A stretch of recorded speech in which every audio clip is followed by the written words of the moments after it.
Hello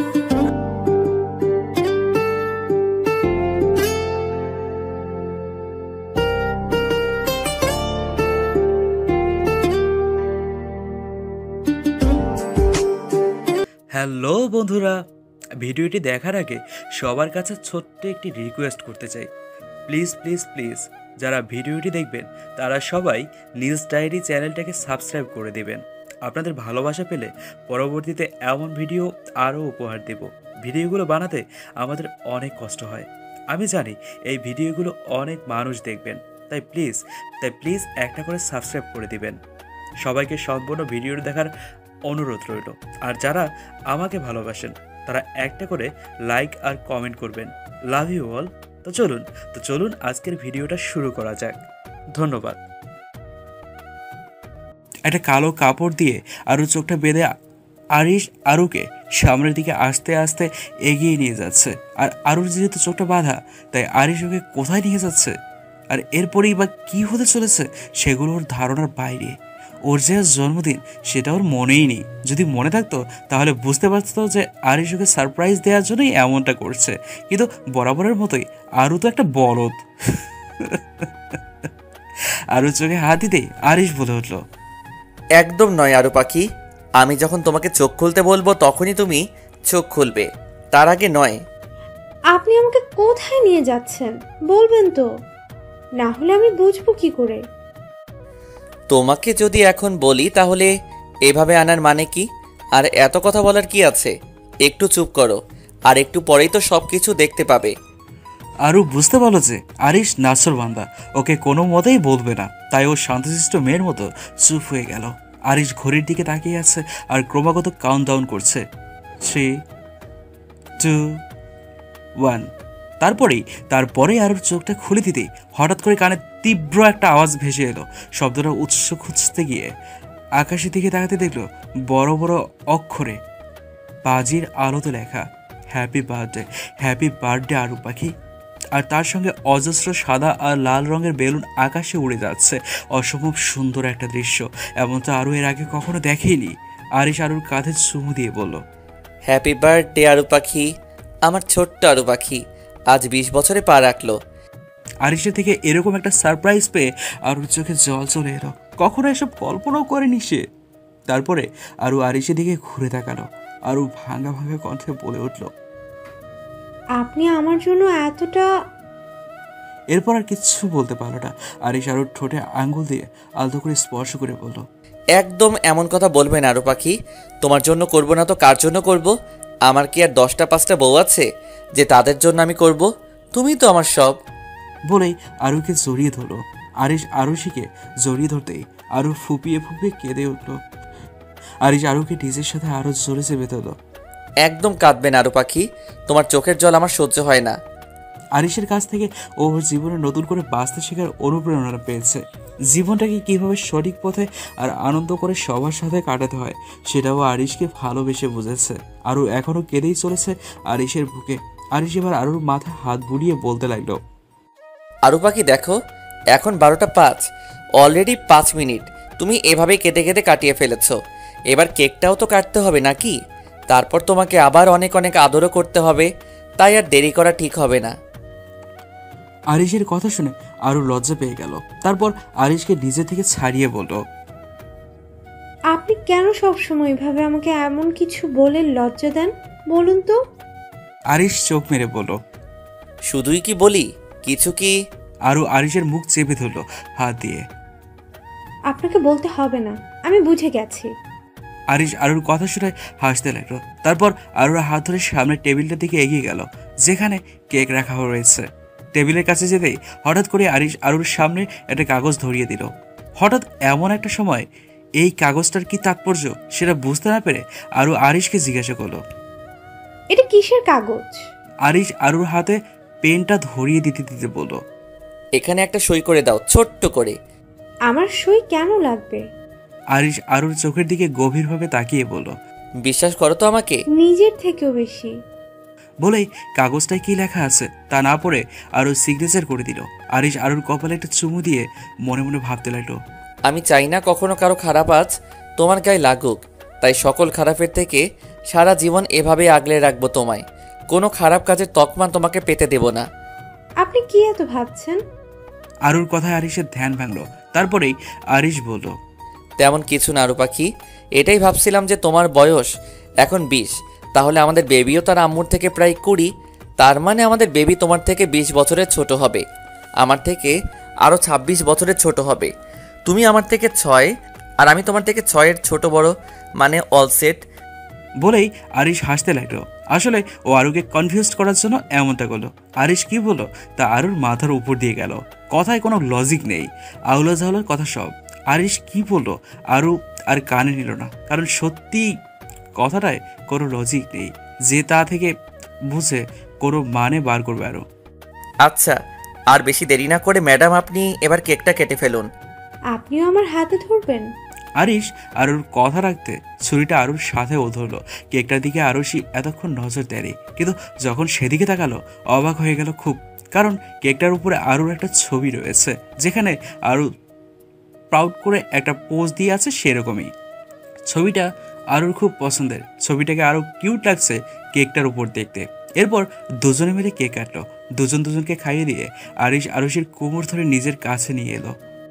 আমি জানি না তুমি কি মনে করবে, তবে আমি আজ তোমার জন্য কোনো গিফট আনিনি আরু পাখি। আরু আরিশের গালে স্পর্শ করে বলল, আমার আবার কিসের গিফটের দরকার, যেখানে আপনি নিজেই আল্লাহর দেওয়া আমার সর্বশ্রেষ্ঠ উপহার। আপনাকে পেয়ে আমি খুশি, আর কিচ্ছু চাই না আমার। আরিশ মুচকি হাসলো। তারপর আরুর হাত ধরে সামনের দিকে এগিয়ে নিয়ে গেল। পেছন থেকে একটা মিউজিক বাজতে লাগলো।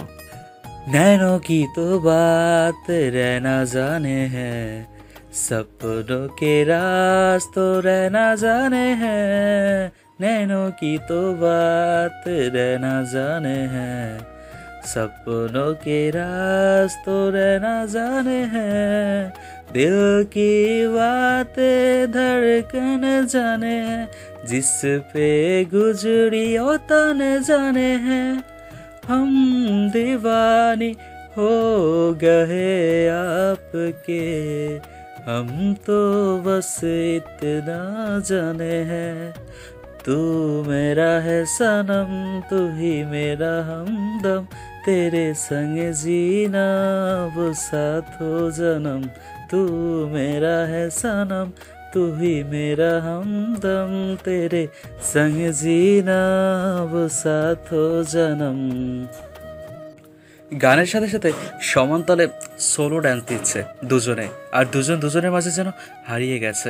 গান থামতেই আরও নিজে আরিশের ঠোঁট দুটো আঁকড়ে ধরল। এই দ্বিতীয়বারের মতো আরও নিজে থেকে আরুষকে ভালোবাসছে, আর আরিশ কোনোভাবেই তা ফিরিয়ে দিতে চায় না। মামুনি, আর কত খাওয়াবে বলো তো? সেই থেকে খাইয়েই যাচ্ছ আমাকে। এবার তো আমি পুরো ফুটবল হয়ে যাব। প্লিজ মামুনি, আর না। নিজের দিকে একবার তাকিয়ে দেখছিস কি অবস্থা চেহারাটার? আর এর উপরে আবার একটা নাতি নাতনি আসলে উল্টে যাবি, তখন কি হবে বলতো? তোকে সামলাবো নাকি তাকে সামলাবো, কোনটা? কথাগুলো শুনতেই আরও চুপ হয়ে গেল। এই একটা জিনিস নিয়ে কোনো কথা হলে আরও আর কোনো কথা বলে উঠতে পারে না, খুব লজ্জা পায় ও।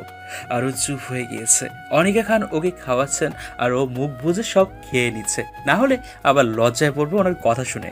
আরুকে চুপ থাকতে দেখে অনিকা খান মুচকি হাসছেন সানার দিকে তাকিয়ে।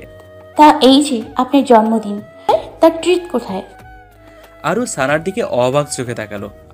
কিসের ট্রিট? কবেকার ট্রিট? জন্মদিন, তার জন্য আবার ট্রিট দিতে হয়? কোথায় তুই আমার জন্য একটু কেয়ার করবি তা না। সত্যি তো খেয়াল রাখা উচিত ওর। আমার কেন জানি না মনে হচ্ছে খুব তাড়াতাড়ি একটা সুখবর আসতে চলেছে আমাদের পরিবারে। আরু কথা শুনে মাথা নিচু করে মুচকি হাসতে লাগলো। সত্যি ওদের পরিবারের একজন সদস্য বাড়তে চলেছে, তবে তা খুব শীঘ্রই। কিন্তু আপাতত এ ব্যাপারে সম্পূর্ণ সঠিক নয় আরু নিজেও। অনেকক্ষণ ধরে আরিশ ওই বৃদ্ধ দম্পতিকে মানাচ্ছে যাতে তারা আজকে আরুর জন্মদিনে যায়। আজ আরু যদি আজ আপনার নিজের মেয়ে হতো তাহলে কি আপনি যেতেন না? কথাটা শুনে রেজওয়ানা আহমেদ কেঁদেই ফেললেন, কারণ আজকের দিনে যে তার মেয়েরও জন্মদিন ছিল এরকমই এরকমই একটা দিনেই তিনি তার মেয়েকে হারিয়েছিলেন। সে কথাটা বারবার চোখে ভাসছে তার। চোখে জমে থাকা জল নিয়ে ঝাপসা চোখে দূরে ফ্রেমে বাঁধানো বাচ্চাটার ছবির দিকে তাকিয়ে বলে উঠল সে, দেখো বাবা, তোমাকে আমি কি করে বোঝাই যে আজ নয় অন্য দিন যাব আমরা। তা আমি জানি না, তবে আপনারা না গেলে আরু পাখি খুবই কষ্ট পাবে। আজিজ আহমেদ রেজওয়ানা আহমেদের কাঁধে হাত রেখে বলেন, ছেলেটা তো ঠিকই বলেছে, আজ নিজের সন্তান কাছে নেই বলে অপরের সন্তানের খুশিতে সামিল হব না, সেটা কি করে হতে দেই বল? যতই হোক সেও তো একটা সন্তান।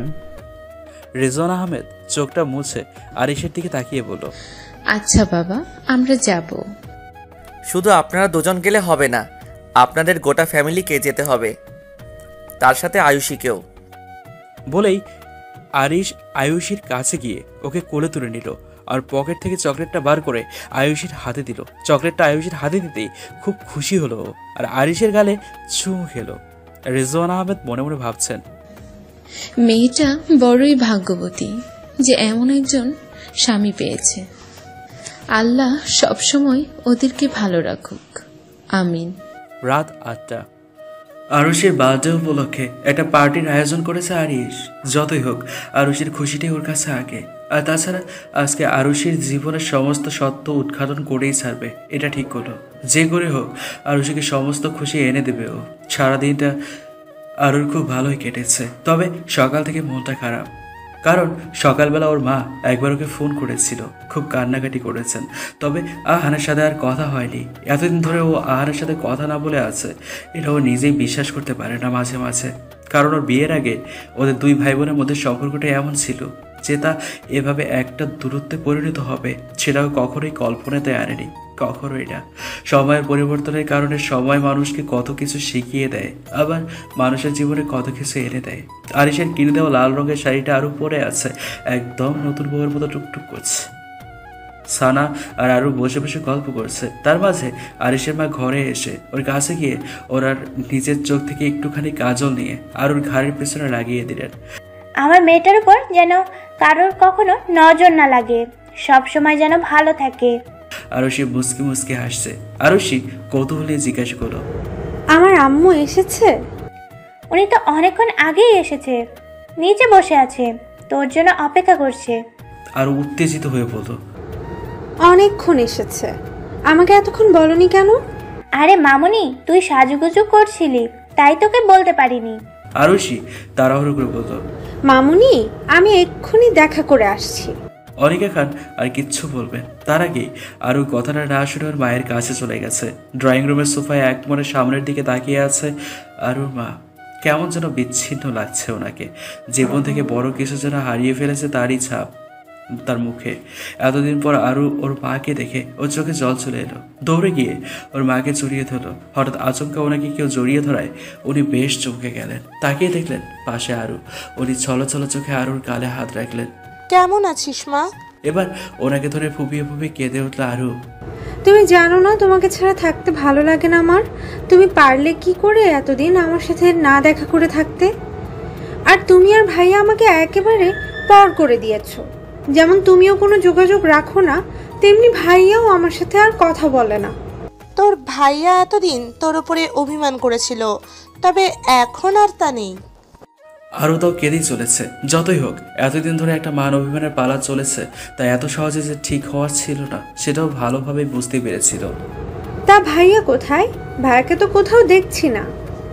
তোর ভাইয়া আরিশের সাথে কথা বলছে, তাই অন্যদিকে কোথাও গেছে হয়তো।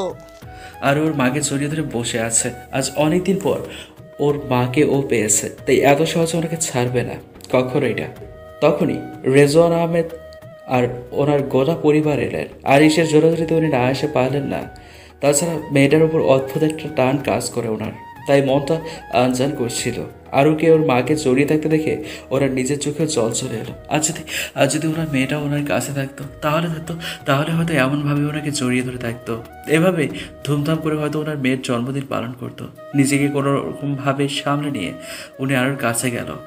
ওনারা আরুর কাছে যেতেই আরু ওর মাকে ছেড়ে মুখে হাসি নিয়ে ওনাকে জড়িয়ে ধরলেন। কেমন আছো আন্টি? আর তোমার শরীর ভালো আছে? আমি ঠিক আছি। আরুর গালে একটা চুমু দিয়ে বললেন, তুমি কেমন আছো? এই তো আলহামদুলিল্লাহ ভালো। তা আয়ুষীকে দেখছি না, ও কোথায়? তখনই আরিশ আয়ুষীকে কোলে করে নিয়ে আরুর কাছে আসলো। এই তো আয়ুষী। আর ওকে কোলে নিয়ে আদর করতে লাগলো। যে মুহূর্তে রেজওয়ান আহমেদ আরুষীকে জড়িয়ে ধরেছিল, তখন আরুর মায়ের মনে কেমন এক অদ্ভুত অনুভূতি হচ্ছিল। বারবার মনে হচ্ছিল এই বুঝি তার মেয়েটা তার কাছ থেকে হারিয়ে গেল। তখনই আবার পর মুহূর্তেই নিজের মনে মনে ভাবলো, মেয়েটা যে তার নয়, তবুও যে নিজের মেয়ের মতো সে ভাবে আরুকে। কিছুক্ষণ পর অনুষ্ঠান শুরু হতেই আরিশ আরুর হাত ধরে কেকের কাছে নিয়ে গেল। কেকটা কাটো। আরু আরিশের দিকে তাকিয়ে বলল, আমি একা না, আপনিও কাটবেন আমার সাথে। আরিশের কোনো কথা না বেরিয়ে মুচকি হেসে আরুর সাথে কেকটা কাটলো। আরু প্রথম আরিশকে দিল, তারপর ওর মাকে, তারপর একে একে সবাইকে। সবাই খুব খুশি। আরু দেখলো অনেক দূরে এক করে দাঁড়িয়ে রয়েছে আহান। চোখে জল চলে এলো এতদিন পর আহানকে দেখে। সেই দিন ওর বাবা ওকে বাড়ি থেকে বার করে দিয়েছিল। তারপর থেকে আর আহারের মুখোমুখি হয়নি। ও আহারের কাছে গিয়ে ওকে জড়িয়ে ধরে ফুপিয়ে ফুপিয়ে কেঁদে দিল। তোর কি আমাকে আর মনে পড়ে না ভাইয়া? তুই তো ছোট বোনটার আর খোঁজ নিস না। আহার আর পারল না নিজেকে আটকাতে। ও জড়িয়ে ধরে কাঁদতে লাগলো। চোখে ফোটা ফোটা জল গড়িয়ে পড়লো। বড্ড বেশি ভালোবাসে আরুকে, তার বোনটাকে, নিজের বোনটাকে খুব বেশি কষ্ট দিয়ে ফেলেছে। আমি নিশ্চিন্তে আছি, কারণ আমি জানি আমার বোনের জামাইতে কখনো কোনো কষ্ট পেতে দেবে না। বলেই আরুষের হাত ধরে আরিশের কাছে নিয়ে গেল। আমার বোনটার সবসময় খেয়াল রেখো।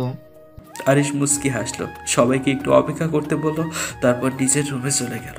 আরুষি সহ সবাই বেশ অবাক হলো। তবে আহান অবাক হলো না, কারণ সমস্তটাইও জানে যে এরপর কি হতে চলেছে। কিছুক্ষণ পর আরিশকে সাথে একটা কাগজ হাতে দেখে আরুষি ভ্রু কুঁচকে গেল। আরু পাখি, এটা তোমার ভাইয়াকে দিয়ে দাও। আরু আরিশের দিকে তাকিয়ে বলল, কিন্তু এটা কিসের পেপার? কাল রাতে যেটাতে তুমি সিগনেচার করেছো সেই কাগজ। আরু কাগজটা হাতে নিয়ে পড়তে শুরু করলো। তারপর অবাক চোখে আহারের দিকে তাকালো। এগুলো কি ভাইয়া? আমি তো কিছুই বুঝতে পারছি না। আজ আমি সব বলছি আরু পাখি, একটু অপেক্ষা করো। উপস্থিত সবাই বেশ অবাক, কারণ হঠাৎ এমন একটা সুন্দর মুহূর্তের মাঝে একটা সিরিয়াস টপিক চলে আসায় পরিবেশ বেশ থমথমে। আরু পাখি, তোমার মনে কি প্রশ্নটা আসে না যে তোমার বাবা তোমার সাথে অমনটা করলেন কেন? অব্র তোমার সাথে এমনটা করলো কেন?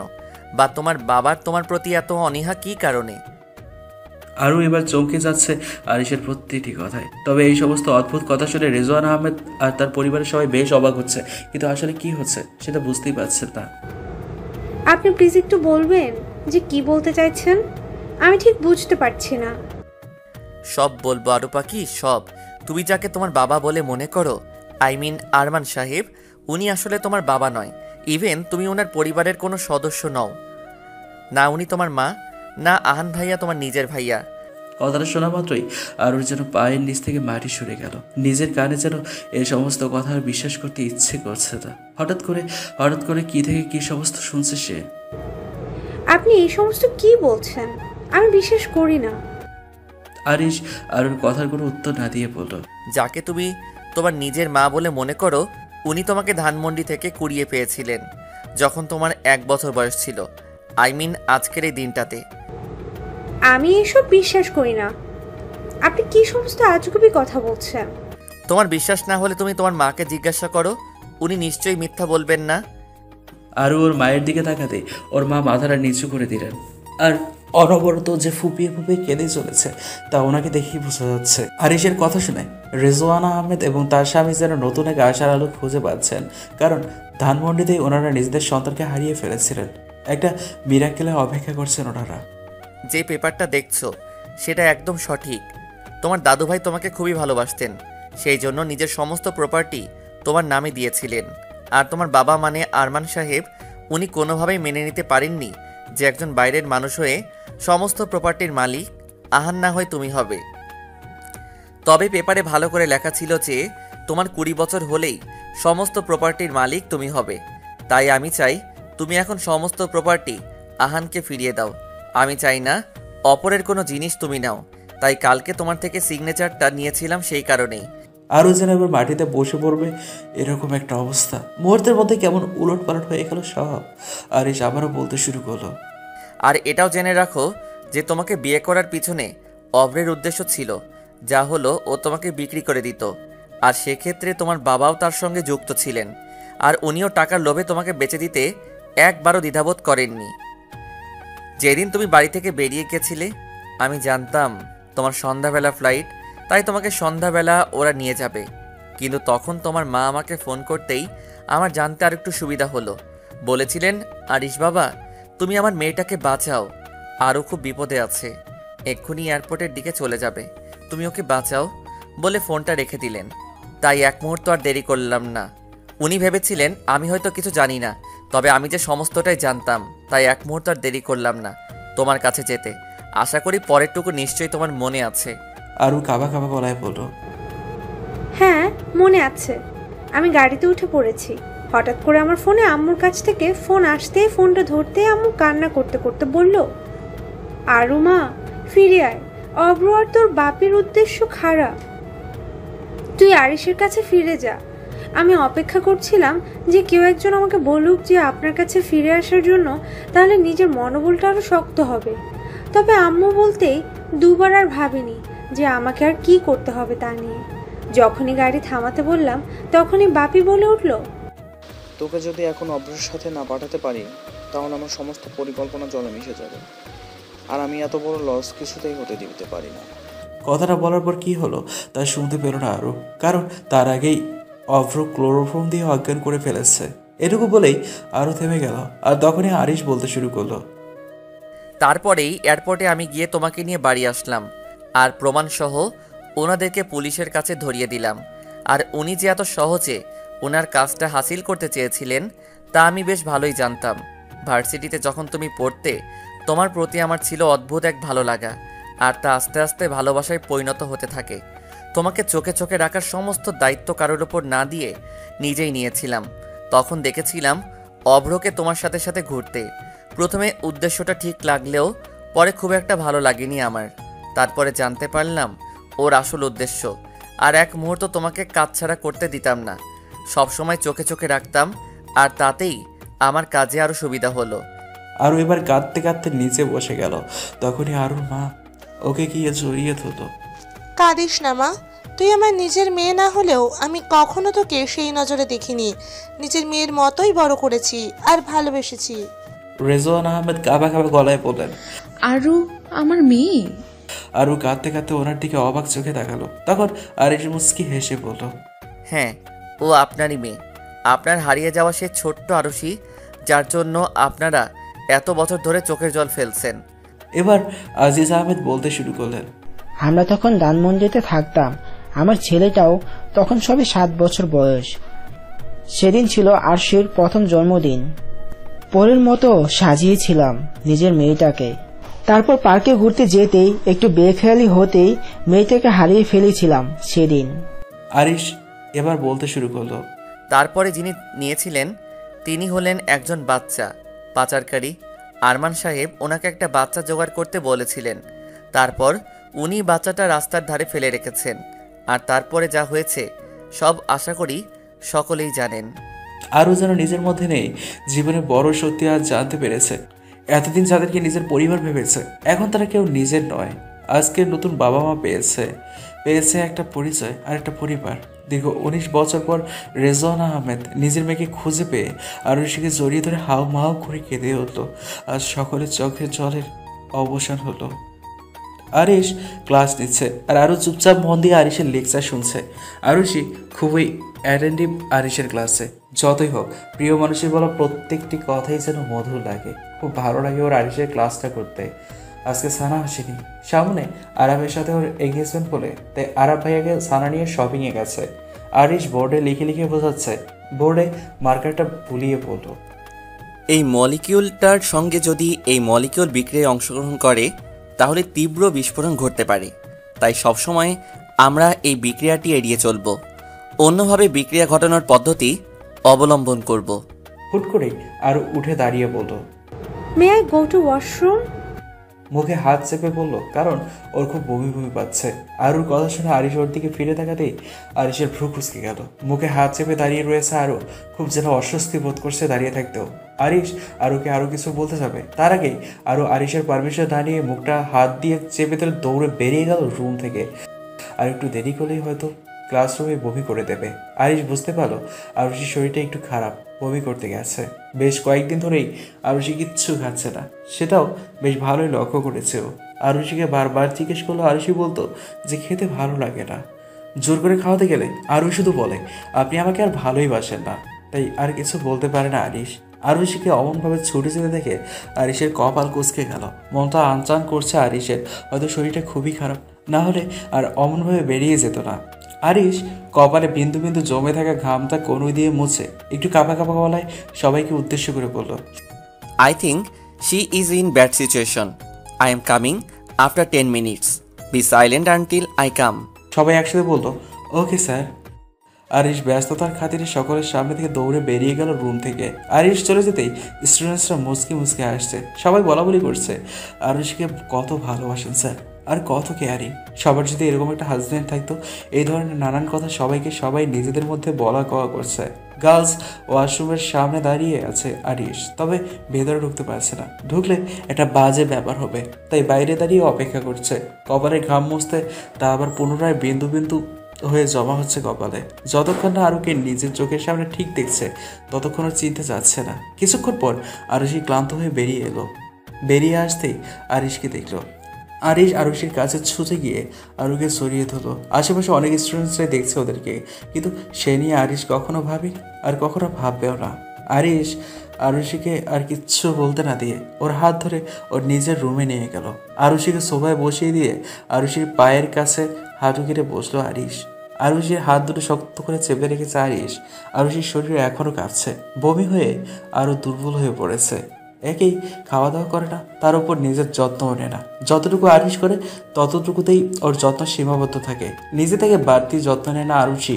আরিশ কাঁপা কাঁপা গলায় বলল, এখন কেমন লাগছে আরু পাখি? আরুষি চোখটা বন্ধ করে কিছুক্ষণ পর চোখ খুলে আরিশের দিকে মুচকি হেসে বলল, আরে আপনি চিন্তা করছেন কেন? এই দেখুন আমি একদম ঠিক আছি। আরিশ এবার একটা ধমক দিল আরুষিকে। সবসময় আমাকে মিথ্যা কথা বলে কোনো লাভ আছে? আমার নিজের কি সেন্স অফ হিউমার নেই যে কে সুস্থ আর কে অসুস্থ তা বোঝার ক্ষমতা আমার থাকবে না? বারবার বলি নিজের যত্ন নাও, ঠিকঠাক খাওয়া দাওয়া করো, তা নয়। আরুষি কাচুমাচু ফেস করে বলল, আপনি আমাকে এভাবে বকছেন কেন? আর আপনি তো নেন আমার যত্ন, আপনি আমার কল্পনার থেকেও বেশি যত্ন করেন, তাই নিজের খেয়াল রাখার প্রয়োজন বোধ করি না। আরিশ আর ওর দুই গালে হাত রেখে বলল, তোমাকে নিয়ে আমি সবসময় ভয়ে ভয়ে থাকি, তা কি তুমি বোঝো না? তুমি জানো না তোমার কিছু হয়ে গেলে আমি বাঁচবো না? বলেই আরুষির কোমর জড়িয়ে ধরল। আরুষি মুস্কি মুস্কি হাসছে। আরিশের ব্যবহার মাঝে মাঝে ও নিজেও চমকে যায়, ভালো লাগে অবশ্য। আরিশ মাথা তুলে বলল, চলো তোমাকে এক্ষুনি আমি ডাক্তারের কাছে নিয়ে যাব। ডক্টরের নাম নিতে আরুষির মাথায় এলো সবার প্রথমে স্যালাইনের বোতল আর ইঞ্জেকশনের কথা। ভাবতেই ঝোঁক গিলে বলল সে, আমি একদম ঠিক আছি, দেখুন আমাকে ডাক্তারের কাছে নিয়ে যাওয়ার কোনো দরকার নেই। তা বললে আমি শুনবো না। আমি যখন বলেছি তুমি যাবে তখন যাবেই। আরও এবার আরিশকে ইমোশনাল ব্ল্যাকমেল করা শুরু করলো। আমি যাব না, প্লিজ আমাকে ডাক্তারের কাছে নিয়ে যাবেন না, আমার খুব ভয় করে। বলে একটু ফুপিয়ে ফুপিয়ে কাঁদতেই আরিশ ঘাবড়ে গেল। তারপর আরুকে নিজের সাথে জড়িয়ে নিয়ে বলল, আচ্ছা যাব না, তবে তুমি প্রমিস করো ঠিকঠাক খাওয়া দাওয়া করবে আর নিজের যত্ন নিবে। আমি বললাম তো আমি নিজের যত্ন নেব। এবার প্লিজ আপনি চিন্তা করবেন না। আর আপনি ক্লাস থেকে বেরিয়ে এলেন কেন? আরিশ রেগে গিয়ে বলল, কানের নিচে এক থাপ্পড় দেব। তুমি ওভাবে চলে এলে আর আমি ওখানে ক্লাস নেব, তাই না? সবাই কি ভাববে বলুন তো? কে কি ভাবলো আই ডোন্ট কেয়ার। তুমি কি তা জানো না যে আমি কাউকে পরোয়া করি না? যে যা ভাববে সেটা তার একান্তই পার্সোনাল ব্যাপার, আমার তাতে কিছু যায় আসে না। তবে আপনি এখন ক্লাসে যান, অন্তত ক্লাসটা কমপ্লিট করে আসুন। আরিশ একটু ভেবে বলল, আচ্ছা তবে তুমি এখানে বসো, যতক্ষণ না আমি আসবো ততক্ষণ কোথাও যাবে না। আচ্ছা আমি আপনার জন্য ওয়েট করছি, আপনি ক্লাসটা করে আসেন। আরিশ আর ওর কপালে একটা কিস করে বলল, আমি আসছি, কেমন? এক পাও নড়বে না। যদি এক পাও নড়েছ তো তোমার খবর আছে। আরিশ ক্লাসরুমের দিকে যাচ্ছে আর ভাবছে। এখন ঠিক বুঝতে পেরেছে যে আরুষি কিছু না কিছু বলে ওকে ডক্টর দেখাতে বারণ করে দিয়েছে, কিন্তু বাড়ি ফিরে ও ডক্টরের চেক আপ করিয়েই ছাড়বে, সে আরুষি যত বাহানাই করুক না কেন। সোফাতে বসে আছে আরুষি আর অনিকা খান একের পর এক বকা দিয়ে চলেছেন আরুষিকে। আরুষি শুনছে ঠিকই, কিন্তু আর এক কান দিয়ে তা বের করে দিচ্ছে, কারণ ও এই পরিবারের প্রত্যেকটা মানুষকে ভালো করে চেনে এবং জানে। এটাও বোঝে যে সবাই ওকে কতটা ভালোবাসে, তাই ওগুলো বলাটাই স্বাভাবিক। অনিকা খান আরুষিকে বকছেন আর তখনই আরুষি ফিক করে হেসে ফেলত। ওকে হাসতে দেখেই অনিকা খান অবাক হয়ে গেল, কারণ ওনার এত বকাঝকা সত্ত্বেও মেয়েটা কিভাবে হাসে সেটা উনি ঠিক বুঝে উঠতে পারছেন না। আমি বকছি আর তুই হাসছিস? আমি কি তোকে কোনো হাসির কথা বলছি? আরুষি মুখে আঙুল দিয়ে বলল, সরি, আর হাসবো না, তুমি বলো।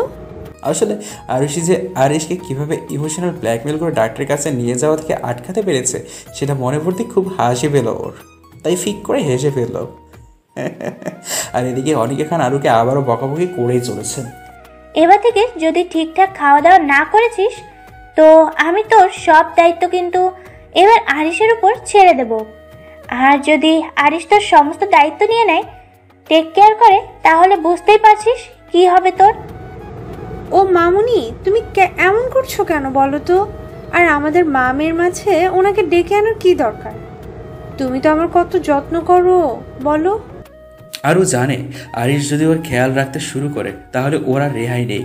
নিজের ঠোঁটটাকে দাঁত দিয়ে শক্ত করে কামড়ে ধরে রেখে ফোনের স্ক্রিনের দিকে মনোযোগ দিয়ে তাকিয়ে আছে আরুষি। হয়তো খুবই একটা ইম্পর্টেন্ট জিনিস হচ্ছে ফোনে, আর তা দেখার মগ্নেও। আরিশ শাওয়ার নিয়ে ওয়াশরুম থেকে বেরিয়ে এলো। ভেজা চুলগুলোকে হাত দিয়ে একবার ঝেড়ে নিয়ে আরুষির দিকে চোখ যেতে দেখলো আরুষি এক মনে ফোনের দিকে তাকিয়ে আছে। ফোনে ঠিক কী এমন হচ্ছে যার জন্য আরুষি এভাবে তাকিয়ে আছে তা নিয়ে আরিশেরও একটু বেশ কৌতূহল হলো। তবে তা দেখার জন্য আরুষির পেছন দিক দিয়ে উকি মারতেই আরুষি জোরে চেঁচিয়ে বলল, গেল গেল গেল, শাশুড়িটা এবার গেল। বউটা কিভাবে মারছে, কি ডেঞ্জারাস রে বাবা। আরও এসব বলে যাচ্ছে, আর এদিকে যে আরিশ এসেছে তাতে ওর খেয়ালই নেই। আরুষি যে এমন টপিকে কিছু জিনিস দেখে তা আরিশও আজও দেখে খানিকটা হলেও চমকে গেছে। লাইক সিরিয়াসলি, এত বড় মেয়ে এ সমস্ত দেখে?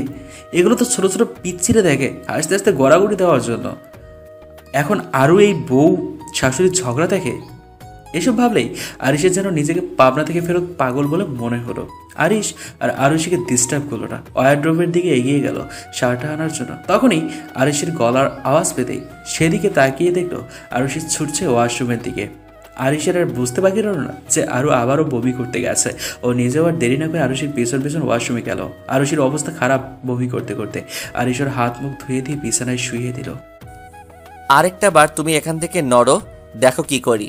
তুমি দাঁড়াও, আমি এক্ষুনি ডক্টর আঙ্কেলকে ফোন করছি। প্লিজ আপনি ওনাকে ফোন করবেন না। আমি তোমার কোনো কথা শুনছি না বলেই ফোন নিয়ে রুম থেকে বেরিয়ে গেল আরিশ। ইতিমধ্যেই আরুষির ভয়ে হাত পা কাঁপাকাঁপি শুরু হয়ে গেছে। ইনজেকশন নামক জিনিসটাকে বড্ড ভয় পায় ওর মনে আছে ছোটবেলায় একবার টিটেনাস দিলেই দুদিন ওর জ্বর ছিল, তারপর থেকে ইনজেকশনের প্রতি তীব্র ভয় ওর। ডক্টর গম্ভীর মুখে আরুর সামনে বসে আছে আর আরুষি ভয়ে মুখ কাচুমাচু করে রেখেছে। ডাক্তারের মুখ দেখে কোনো কিছুই বোঝা সম্ভব নয় যে উনি কি বোঝাতে চাইছেন। আর এবার ভয়ে কান্না করে দেওয়ার মতো অবস্থা। ডক্টর গম্ভীর কণ্ঠে বলতেন, তুমি কি খাওয়া দাওয়া কিছু করো না? এত কেয়ারলেস কেন? নিজের প্রতি যত্নশীল হও। এখন যদি নিজের কেয়ার না করো তাহলে পরে কি হবে? তোমার শরীরে যে ছোট প্রাণটা বেড়ে উঠেছে তার কি হবে? ডক্টরটি কি বলতে চাইছেন তার কিছুই আরও বুঝতে পারছে না, কারণ ডাক্তার এমন কথা এর আগে কখনো বলেনি। আমার কি খুব বড় কোনো সমস্যা হয়েছে ডক্টর? প্লিজ বলুন না। কালো কালো গলায় আরও বলল। ডক্টর জোরে জোরে হাসতে হাসতে বললেন, আলহামদুলিল্লাহ, ভালো খবর আপনাদের পরিবারে। আপনারা দাদা দাদিমা হতে চলেছেন, তুমি মা হতে চলেছ। সানা তো খুশিতে আরুকে জড়িয়ে ধরলো। সারা পরিবার জুড়ে আনন্দের বড় বন্যা বয়ে যাচ্ছে। আরিশ রুমের এক করে দেওয়ালের সাথে হেলা দিয়ে দাঁড়িয়ে রয়েছে। ডক্টরের মুখ থেকে এতক্ষণ এই কথাটা শোনার অপেক্ষায় ছিল। কিছু আন্দাজ করতে পারেনি তেমন তো নয়, আন্দাজ করেছিল তবে শিওর ছিল না। আরুষির চোখে জল চলে এলো। এক অদ্ভুত প্রাপ্তি, মা হওয়ার একটা অদ্ভুত আনন্দ যে কি তাও আজকে বুঝতে পারছে। আর এটাও বুঝতে পারছে যে এত বছর ধরে ওর মা কতটা কষ্ট পেয়েছেন ওকে ছাড়া থাকতে। চোখ থেকে এক ফোঁটা জল গড়িয়ে পড়তেই আরিশের দিকে তাকাতেই আরিশকে রুম থেকে বেরিয়ে আসতে দেখে আর ওর বুকের ভেতর মোচড় দিয়ে উঠল। তাহলে কি আরিশ এই খুশির খবরে খুশি নয়? ও কি চায় না এই বেবিটাকে? এর সমস্ত হাজার আজগুবি কথা আরুর মাথায় আসছে এখন। আরু কাছে আর এসব কথা ভাবছে। তখনই অনিকা খান আরুর কাছে গিয়ে ওর কপালে ভালোবাসার পরশিকে চোখের জলটা মুছে দিয়ে বলতেন, এমন খুশি দিনে কাঁদতে নেই রে মা, এ এক আনন্দের দিন। কথাটা বলেই আরুকে জড়িয়ে ধরলেন। ডক্টর অনেকক্ষণ আগেই চলে গেছেন, তবে এখনো আরিশ রুমে আসছে না দেখে আরুর চিন্তায় কাতর হয়ে যাচ্ছে। তাহলে কি আরিশ সত্যি বেবিটাকে চায় না? কিন্তু ও তো চায় এই বেবিটাকে ভীষণভাবে, আর তার সাথে আরিশকেও চায়ও। দুজনকে নিয়ে একসাথে ভালোভাবে থাকতে চায় আরু। এখন যদি আরিশ নেগেটিভ কথা বলে তাহলে আরু কি করবে? এসব ভাবতে ভাবতেই ওর মাথা খারাপ হয়ে যাচ্ছে। গুটি গুটি পায়ে সারা বাড়িতে ঘুরেও খুঁজে খুঁজে আরিশকে পেল না আরু। তাহলে হয়তো ছাদে আছে। এইভাবে ছাদের দিকে পা বাড়ালো। জ্যোৎস্নার রাতে আকাশে যাত্রা তীব্রভাবে উজ্জ্বল, মাঝে মাঝে একরাশ সাদা মেঘগুলো তাকে ঢেকে দেওয়ার বৃথা চেষ্টা করছে। তারপর আবার ক্লান্ত হয়ে সরে যাচ্ছে একে অপরের থেকে। হয়তো মেঘগুলো অভিমান করে চাঁদের থেকে দূরত্ব বজায় রেখে চলছে। ছাদের মাঝখানে দাঁড়িয়ে থাকা মানুষটার উপরে চাঁদের আলো পড়ে তার সৌন্দর্যটা যেন আরো দ্বিগুণ করে দিয়েছে। মানুষটার প্রেমে হাজারবার পড়লেও আরো কখনো বিরক্ত বোধ করবে না। ধীর পায়ে আরিশের কাছে যেতেই আরুষি হাতটা টেনে আরুষিকে ওর বুকের সাথে মিশিয়ে দিল। হঠাৎ আচমকা এমনটা হওয়ায় আরও বেশ একটু ভয় পেয়ে গেল। আরিশ কাঁপা কাঁপা গলায় বলল, তুমি কি ভাবলে আরু পাখি? আমি বেবিটাকে চাই না? তুমি এটা ভাবলেই বা কি করে? তুমি আর আমার বেবিটাই তো আমার জীবনের একমাত্র সম্বল, যাদেরকে আঁকড়ে ধরে আমি সারা জীবন পার করে দিতে পারি। বলেই আরুষির কপালে ভালোবাসার পরশ এঁকে দিল একটা। থ্যাংক ইউ আরু পাখি, আমার জীবনের সব থেকে বড় সুখ এনে দেওয়ার জন্য। তোমাকে না পেলে হয়তো জানতেই পারতাম না জীবনটাকে কতভাবে আর কতটা সুন্দরভাবে রাঙিয়ে দেওয়া যায়, কতভাবে একটা মানুষকে ভালোবাসা যায়, কতটা গভীরভাবে চাইলে একটা মানুষকে নিজের করে পাওয়া যায়। আরিশের কথা শুনে আরও ফুপিয়ে ফুপিয়ে কেঁদে উঠল। সবসময় নেগেটিভ কথাই আরুষের মাথায় ঘুরে মাথায় আসে বারবার। আর সবসময় আরিশ তা ভেঙে দিয়ে ওর ভাবনার পরিবর্তন করে দেয়। আসলে আরিশ তখন ওখান থেকে চলে এসেছে কারণ খুশিতে ওর চোখে জল চলে এসেছিল, আর ওর নিজের চোখের জলটা কারোর সামনে দেখাতে চায় না। তাই এতক্ষণ ছাদে সে চোখে জল ফেলেছিল। কিন্তু এ হলো খুশির, আনন্দের এক অদ্ভুত প্রাপ্তির, ওর আর আরও ভালোবাসার ফসল। আসলে আরও আর আরিশ হলো একে অপরের পরিপূরক। যারা বিশ্বাস করেছে তারা একে অপরকে ভালোবাসতে শিখিয়েছে। এভাবে বেঁচে থাকুক হাজার হাজার ভালোবাসা, পূরণ হোক তাদের প্রত্যাশিত শব্দবিলাস। ভালোবাসার রঙে রঙিন হয়ে উঠুক সকলের জীবন, পূর্ণতা পাক সকলের ভালোবাসা। আরুর খবর শুনে রেজওয়ানা আহমেদ তড়িঘড়ি করে ছুটে এসেছে। প্রথমে তিনি জানতেন না যে আরুর ঠিক কী হয়েছে। তারপর যখন জানলেন যে তার মেয়ে মা হতে চলেছে, তখন আনন্দে আটখানা হয়ে পড়েন। এ আনন্দ উনি কোথায় রাখেন? সেই কখন থেকে আরুর সঙ্গে বসে গল্প করছেন। আরিশ কোথায়? ওকে তো কোথাও দেখছি না। আসলে মা, উনি একটু বাইরে গেছেন দরকারে, এক্ষুনি চলে আসবেন। আচ্ছা, যখন শুনেছিলাম যে তুই অসুস্থ তখন মনে হয়েছিল হৃদয়টা যেমন বেরিয়ে এসেছে। বলেই আরুকে বুকে জড়িয়ে ধরলেন। আরু ওর মায়ের ভালোবাসা পেয়ে আবেগে উৎফুল্ল হয়ে গেল। যতই হোক নিজের মা বলে কথা, এত বছর তার ভালোবাসা থেকে বঞ্চিত হয়েছে, এখন ওনাকে পেয়ে খুব খুশি আরু। তড়িঘড়ি করে আরুর আম্মু ছুটতে ছুটতে আরুর ঘরে এলেন। এসেই বুকে জড়িয়ে ধরে হাউমাউ করে কাঁদতে আরম্ভ করে দিলেন। হঠাৎ এমনটা হয় আরু চমকে গেল। তারপর বুঝতে পারলেন যে ওর আম্মু প্রচণ্ড কান্নাকাটি করছে। দুই মাকে পেয়ে বেশ খুশি আরু, দুজনকেই সমানভাবে ভালোবাসেও। কয়েক মুহূর্তের জন্য আমার মনে হয়েছিল যে আমার জীবনটাকেই আমি হারিয়ে ফেলেছি। নিজের একটু যত্ন নিতে হয় তো নাকি? এত কেয়ারলেস কেন তুই? এত বছরেও তোকে আমি শুধরাতে পারলাম না। আরু ওর আম্মুকে জড়িয়ে ধরে বলল, আমি যদি পাল্টে যাই তখন কি আমি আর তোমার সে আগের আরু থাকবো? আমি যাতে না চেঞ্জ হয়ে যাই সেই জন্যই তো আমি এমন অবাধ্য মেয়ের মতো হয়ে থাকি তোমার কাছে সব সময়। উনি আরুর কপালে চুমু দিয়ে বললেন, তুই তো আমার সেই ছোট্ট আরুমাই থাকবি, তুই কি আমার কাছে কখনো বড় হবি না কি রে? ওনার চোখের কোণে জল চলে এলো। হঠাৎ করে ওনার নজর গেল রেজওয়ানা আহমেদের দিকে। উনি এতক্ষণ রেজওয়ানা আহমেদকে লক্ষ্যই করেননি। উনি সেই ঘরে কে কে উপস্থিত তা দেখেননি। আসলে আরুকে নিয়ে এত চিন্তায় ছিল যে আশেপাশে কোনো কিছুতে নজর দেয়নি। আসলে আমি বুঝতে পারিনি যে আপনি এই ঘরে রয়েছেন। বলেই আরুষের আম্মু মাথাটা নিচু করে নিল। ওনার মধ্যে আজ একটা অনুশোচনা কাজ করছে অপরের সন্তানকে কেড়ে নিয়ে নিজের সন্তানের মতো লালন পালন করার জন্য। তবুও উনি আজও এখনো আরুকে আগের মতোই ভালোবাসেন। মায়ের ভালোবাসার কোনো পরিবর্তন হয় না। রেজওয়ানা আহমেদ মুস্কি হেসে বললেন, হ্যালো বন্ধুরা, যারা যারা আমাদেরকে ভালোবাসেন তারা সবাই প্লিজ ফেসবুকে গিয়ে আমাদের নিউজ ডায়েরি ফেসবুক পেজটাকে ফলো করে আসবেন। প্লিজ প্লিজ আমাদের সাথে কথা বলতে চাইলে ফেসবুকে গিয়ে আমাদের নিউজ ডায়েরি ফেসবুক পেজে ফলো দিয়ে পেজে মেসেজ করবেন। অবশ্যই রিপ্লাই দেব ইনশাআল্লাহ।